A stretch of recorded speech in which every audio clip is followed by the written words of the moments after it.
ఏపీలోని శ్రీ సత్యసాయి జిల్లాలో ఊహించని ఘోరం జరిగింది. కదిరి మండలం కుమ్మరవాండ్లపల్లిలో ఒక్కసారిగా అలజడి రేగింది. భూమి కంపించినట్లు, ఆకాశం విరిగిపడినట్లు భారీ శబ్దంతో డిటోనేటర్లు పేలాయి. ఆ ఘటనతో ఆ ప్రాంతమంతా ఒక్కసారిగా అరుపులు, కేకలతో దద్దరిల్లింది. తీరా చూస్తే 5 ప్రాణాలు కోల్పోయారు. క్షతగాత్రులను హుటాహుటిన ఆసుపత్రికి తరలించారు. సత్యసాయి జిల్లాలో తీవ్ర విషాదం నెలకొంది. కుమ్మరవాండ్లపల్లిలో ఓ ఇంట్లో భారీ శబ్దంతో డిటోనేటర్లు పేలాయి. వాటి తీవ్రతకు ఇంటి గోడలు సైతం పగిలిపోయాయి. చుట్టుపక్కల నివాసాలు దెబ్బతిన్నాయి. పేలుడు ధాటికి ఆ ప్రాంతంలో ఒక్కసారిగా భీతావహ వాతావరణం నెలకొంది. చుట్టుపక్కల వాళ్లు ఏం జరిగిందో తెలుసుకునే లోపే తీవ్ర విషాదం నెలకొంది. రెప్పపాటులో 4 అక్కడికక్కడే ప్రాణాలు కోల్పోయారు. 21 మంది తీవ్రంగా గాయపడ్డారు. వీరిని హుటాహుటిన స్థానికులు ఆసుపత్రికి తరలించారు. ఈలోగా దారిలో మరొకరు ప్రాణాలు కోల్పోయారు.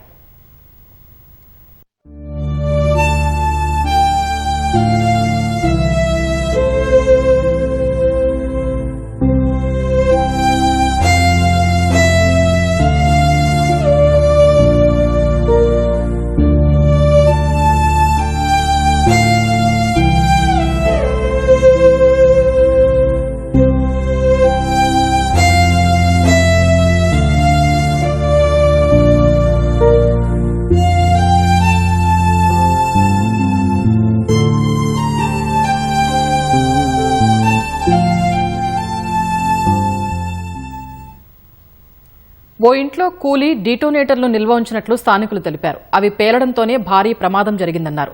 నివాసంలోని గ్యాస్ సిలిండర్లకు మంటలు అంటుకుని అవి కూడా పేలాయని, భారీగా మంటలు సైతం ఎగిసిపడ్డాయన్నారు. ఈ దృశ్యాలను చూసి హడలిపోయామని ఆవేదన వ్యక్తం చేశారు.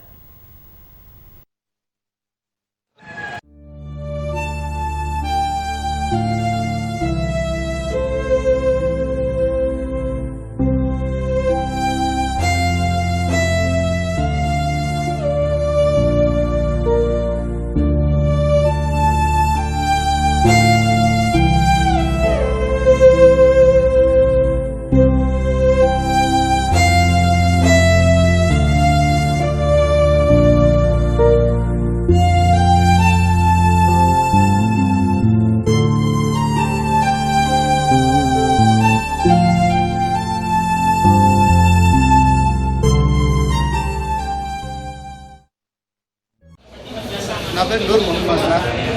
ఆడ ఫైర్ జరుగుతుంది, ఇల్లంతా కాలిపోతానది. ఆ సమయంలో ట్రాక్టర్ పక్కన గ్రానైట్కి హోల్ వేస్తారే గ్యాస్ బండి, ఆ ట్రాక్టర్ కాలిపోతా ఉంటే దానికి రెస్క్యూ చేసేప్పుడు ఈ ప్రమాదం అక్కడ అంతా మంటకి ఎవరు రాలేకపోయినారు. ఎవరు రాలేకపోయిన సమయంలో నేను కొంచెం ముందుకి పోయి నూటర్ చేసి బండి గుద్దేసినాను, గ్రౌండ్లో గుద్దేసినాను. ఆ టైంలో ఇండ్లు అంతా పేలిపోయింది. ఇట్లా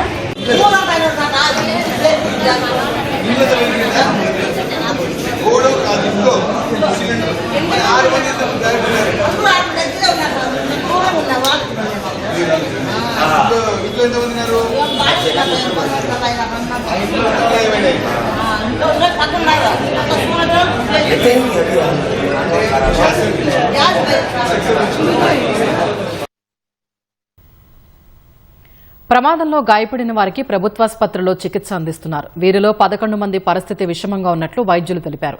మృతుల్లో కుమ్మరవాండ్లపల్లికి చెందిన మెహబూబున్నీసా, పి విశ్వనాథ్ రెడ్డి, మధుసూదన్ ఉన్నట్లు పోలీసులు తెలిపారు. ఒకరు కదిరికి చెందిన అస్లాం బాషాగా తేల్చారు. దారిలో ఫక్రుద్దీన్ ప్రాణాలు కోల్పోయినట్లు వెల్లడించారు. బకెట్ నీళ్ళకి అది గ్యాస్ కు దానికి సిలిండర్ లేకొచ్చేసింది.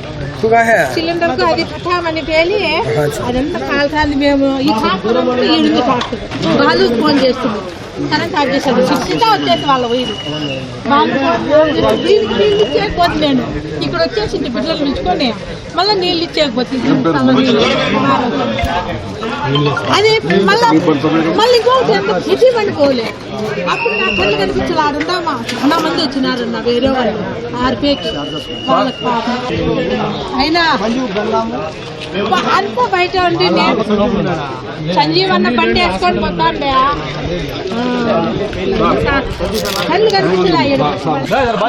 ఇక్కడ వాళ్ళు వచ్చినారు, నీళ్ళు తెచ్చుకొని ఇక్కడ వచ్చేసినారు. ఇంట్లో ఆడవాళ్ళు మండటానికి ఆయన వచ్చి నీళ్ళు కలుగుతాను వాళ్ళు పెద్ద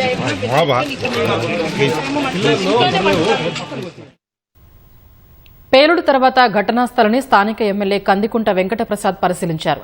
తీవ్ర విషాదానికి సంబంధించిన వివరాల్ని స్థానికులు ఎమ్మెల్యేకు వివరించారు. బాధితుల్ని ఓదార్చిన ఎమ్మెల్యే అండగా ఉంటామని భరోసా ఇచ్చారు. పేలుడు ఘటనపై మంత్రి సత్యకుమార్ యాదవ్ ఆరా తీశారు. 5గురు మృతి చెందటంపై విచారం వ్యక్తం చేశారు. క్షతగాత్రులకు మెరుగైన వైద్య సేవలు అందించాలని వైద్యాధికారుల్ని ఆదేశించారు.